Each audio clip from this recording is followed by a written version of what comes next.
안녕하세요. 저는 40대 중반의 유부녀입니다.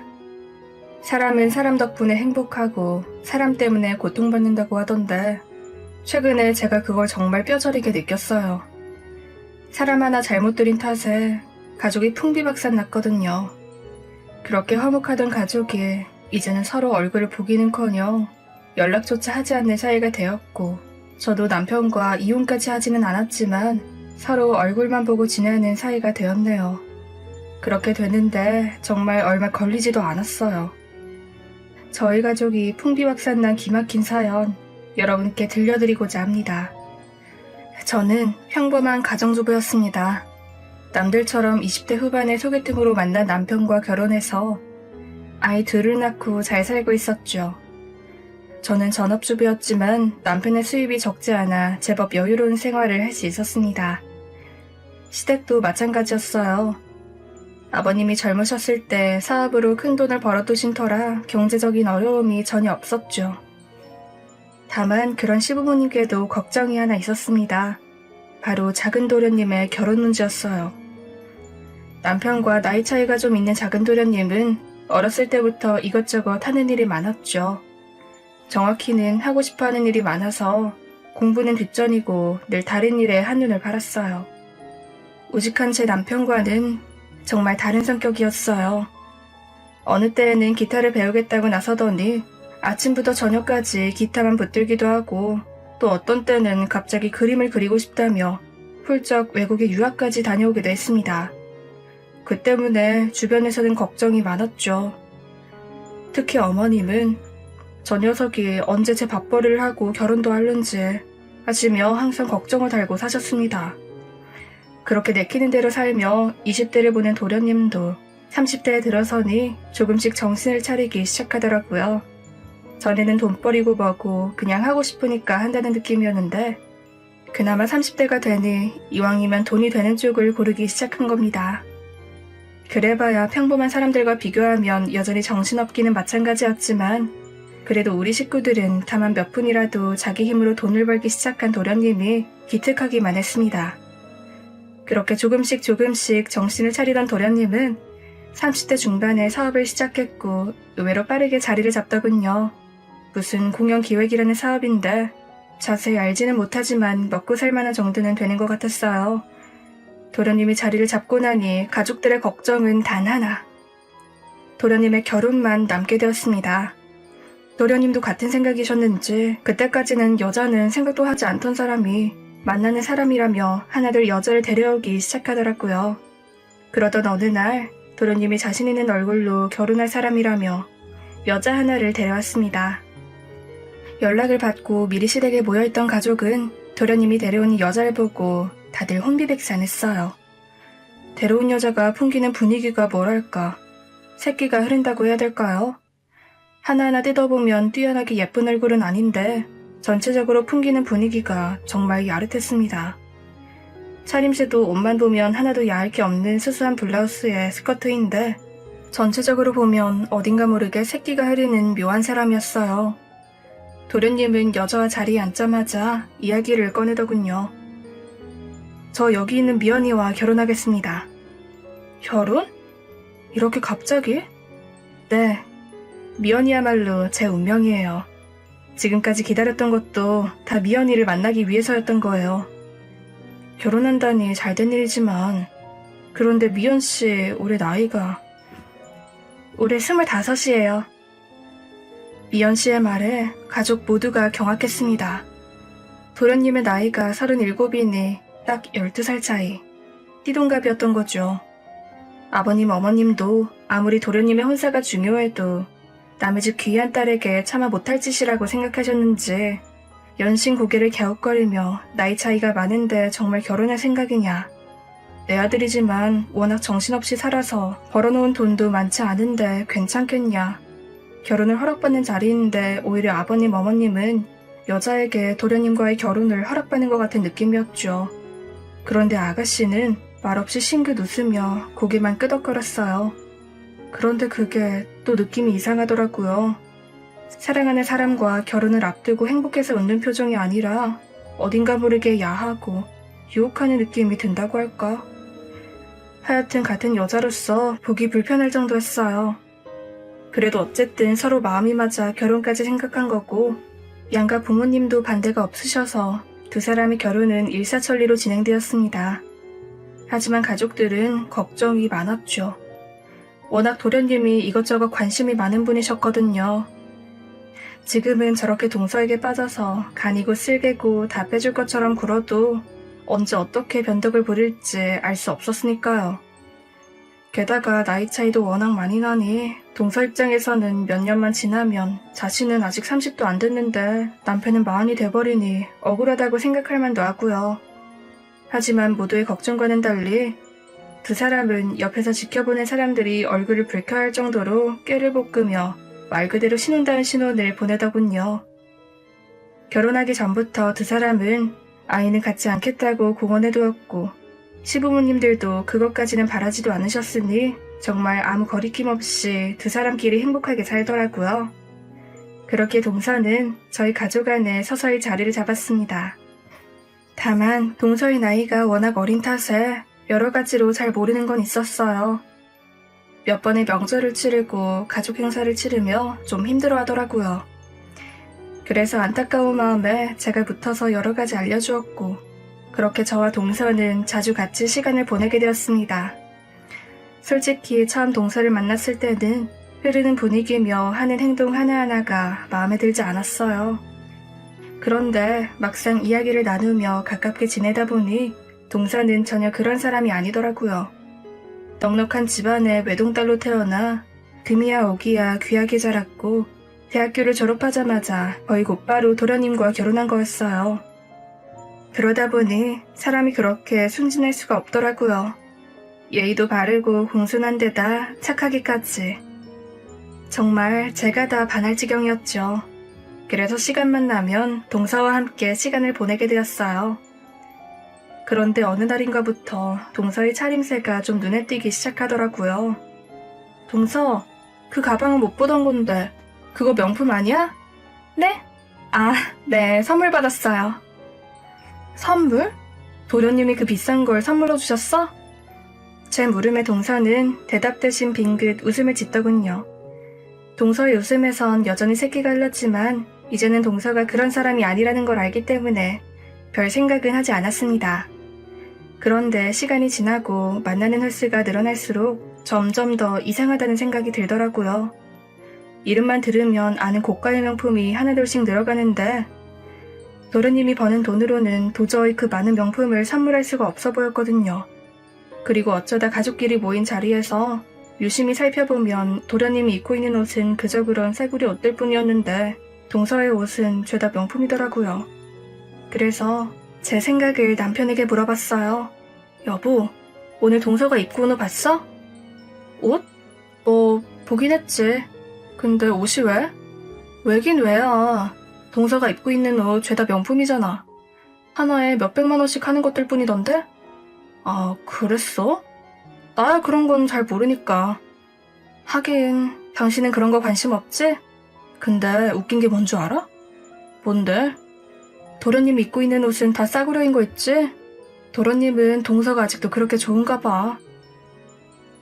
뭐 그 녀석 하는 짓은 이해할 수가 없으니까. 남편은 처음에 흠칫 놀라는 것 같았지만 이내 별거 아니라는 투로 넘기더군요. 사실 저도 그때까지는 그게 무슨 대수겠나 하고 생각했어요. 오히려 동서가 도련님에게 사랑을 많이 받는 것 같아 보여서 은근히 질투가 나기도 했죠. 그런데 까마귀 날짜 배 떨어진다던가요. 남편에게 그런 이야기를 한 뒤로 동서의 차림새에 다시 변화가 있더라고요. 그 전에 저를 만나러 나올 때는 온통 명품만 입고 나왔는데 갑자기 그 좋은 옷들은 다 어디 두고 싸구려 옷을 입고 나왔더라고요. 그 모습이 하도 이상해서 무슨 일이냐고 물었죠.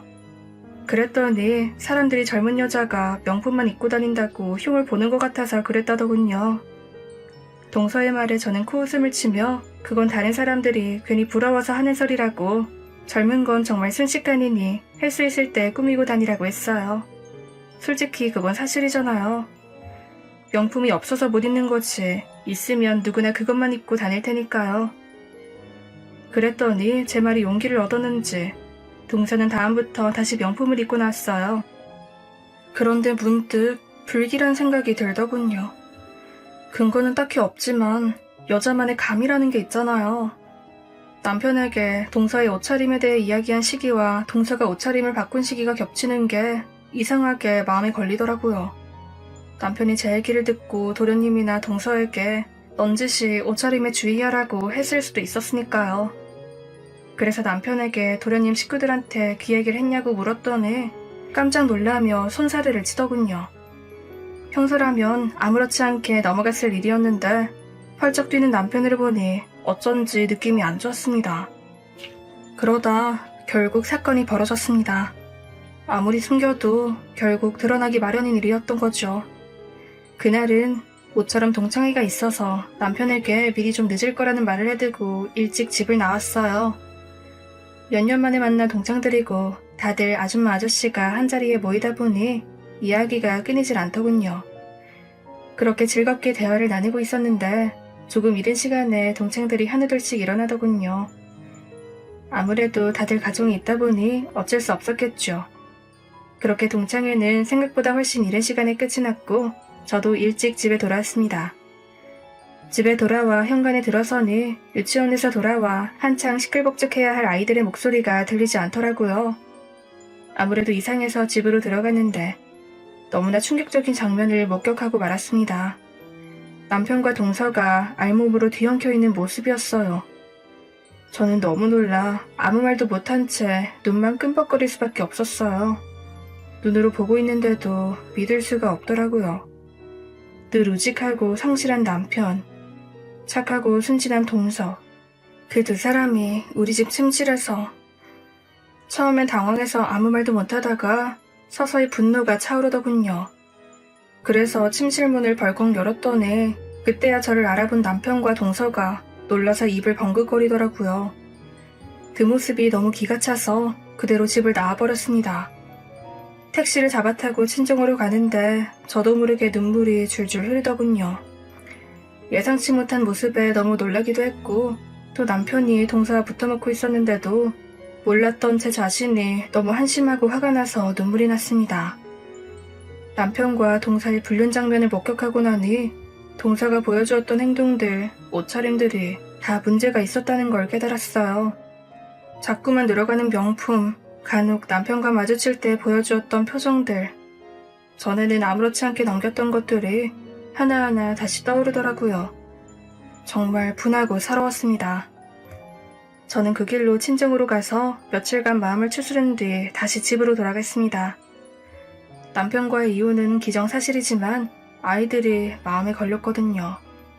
그리고 대체 어떻게 된 일인지 자초지종을 남편에게 추궁하고 싶은 마음도 컸고요. 집에 도착해보니 아이들은 시댁에 보내놓고 남편만 혼자서 절 기다리고 있더군요. 자기 친동생의 아내와 붙어먹은 남편의 얼굴을 보니 당장 펄펄 끓는 물이라도 한 바가지 퍼부어주고 싶었지만 꾹 참고 어떻게 된 건지 사정을 물었습니다. 하지만 남편은 무릎을 꿇고 자신이 죽을 죄를 지었다며 다시는 그러지 않을 테니 제발 한 번만 용서해달라고 싹싹 빌기 시작하더군요. 정말 어처구니가 없어서 용서할 게 있고 안 할 게 있지.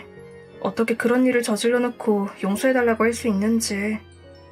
저는 냉담한 표정으로 내가 그런 걸 봤는데 용서해달라는 말이 나오느냐.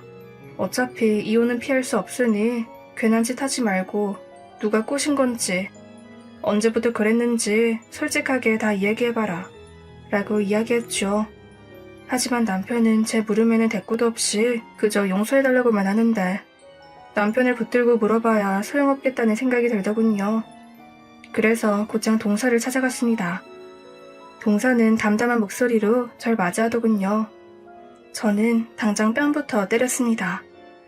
내가 너한테 얼마나 잘했는데 네가 어떻게 이럴 수 있냐고 말이죠. 제 손에 맞아 붉어진 뺨으로 동서는 담담하게 있었던 일을 이야기하는데 저는 그 얘기를 듣고 넋을 놓을 뻔했습니다. 알고 보니 남편은 동서가 처음 인사를 왔던 날부터 동서를 좋아했던 것 같더라고요. 부모님께 인사를 드린 뒤 남편이 따로 동서에게 연락해서 만나자고 했더라고요. 그래놓고 동서가 말도 꺼내기 전에 고가의 명품을 선물하며 꿰어낸 뒤 덮친 거였습니다. 지금 그 말을 나보고 믿으라고? 너는 가만히 있었는데 남편이 널 꼬시고 덮친 거라고? 그게 말이 돼? 내가 아예 못 본 것도 아니고 너랑 남편이랑 알몸으로 뒹구는 걸 봤는데도 덮치니 많이 그런 거짓말을 해. 정말이에요. 저는 처음부터 아주버님과 그럴 마음은 티끌만큼도 없었어요. 하지만 아주버님이 자꾸 그러시니 마냥 거부할 수가 없어서. 너 지금 그걸 말이라고 해?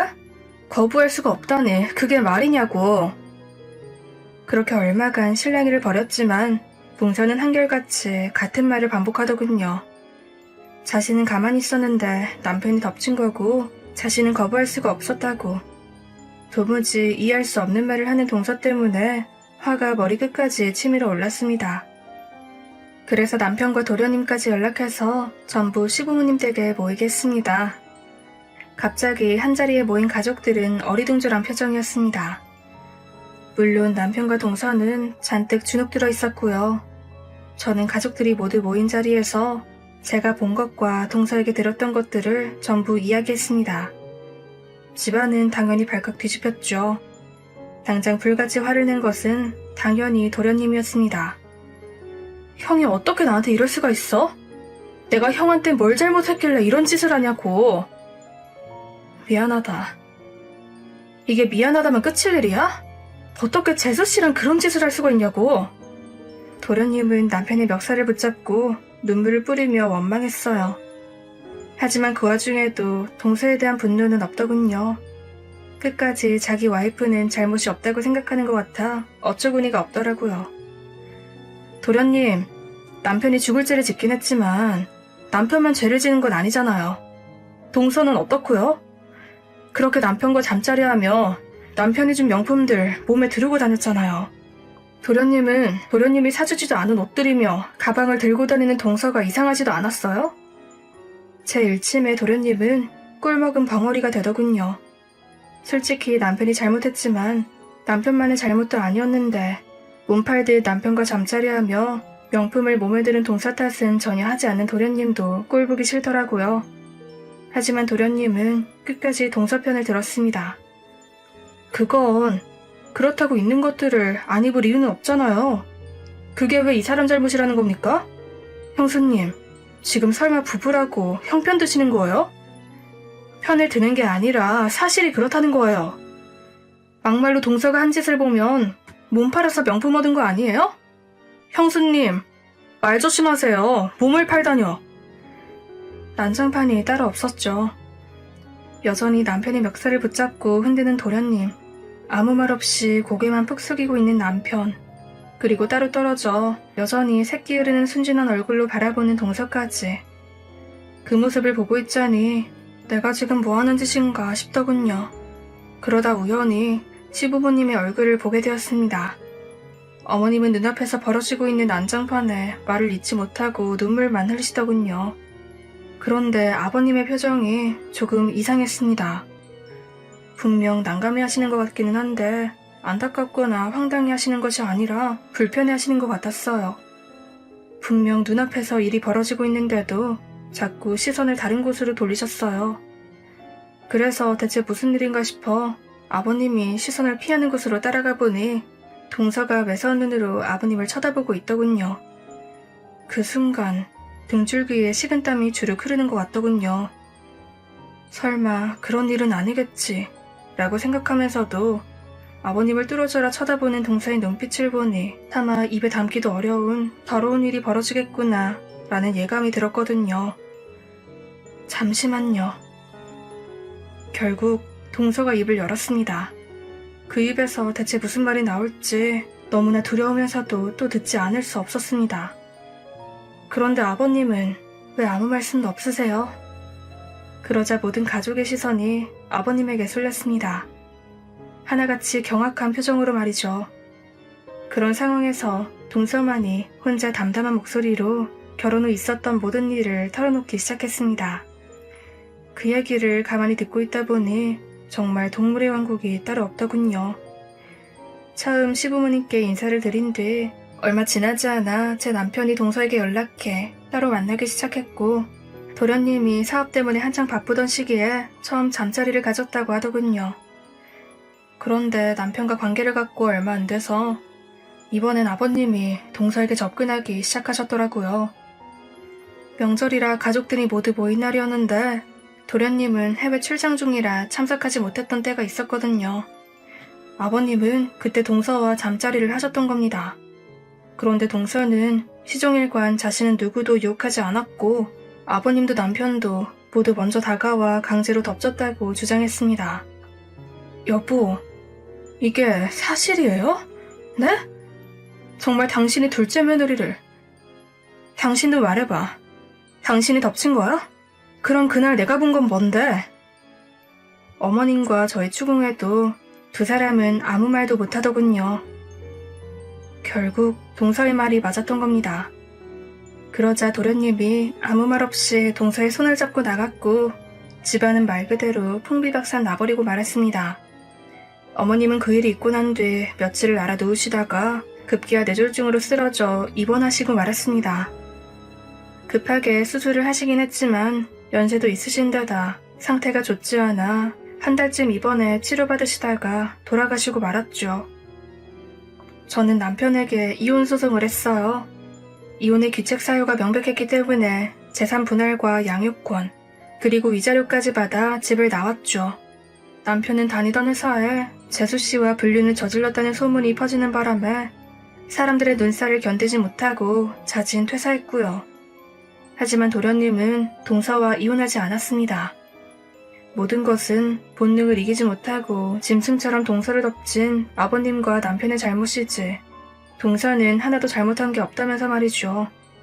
대신 가족과는 완전히 절연해버렸습니다. 지금 저는 이혼할 때 받은 돈으로 작은 꽃집을 운영하며 두 아이를 키우고 있어요. 전처럼 넉넉한 살림은 아니지만 그 전보다 훨씬 더 행복한 삶을 살고 있습니다. 지금도 그때 일을 생각하면 가끔씩 속이 답답하고 머리가 터질 것 같지만 시간이 지날수록 점점 나아지고 있어요. 지금은 시간이 좀 지난 일이기는 하지만 이렇게 제가 겪은 사연을 누군가에게 꼭 이야기하고 싶었어요. 아버님과 전 남편이 짐승이었다는 건 명백하지만 동서는 과연 잘못이 없었던 건지 그냥 타고나기를 새끼 넘치게 타고난 탓인 건지 누군가에게는 꼭 물어보고 싶었거든요. 제 사연을 들으시고 어떻게 생각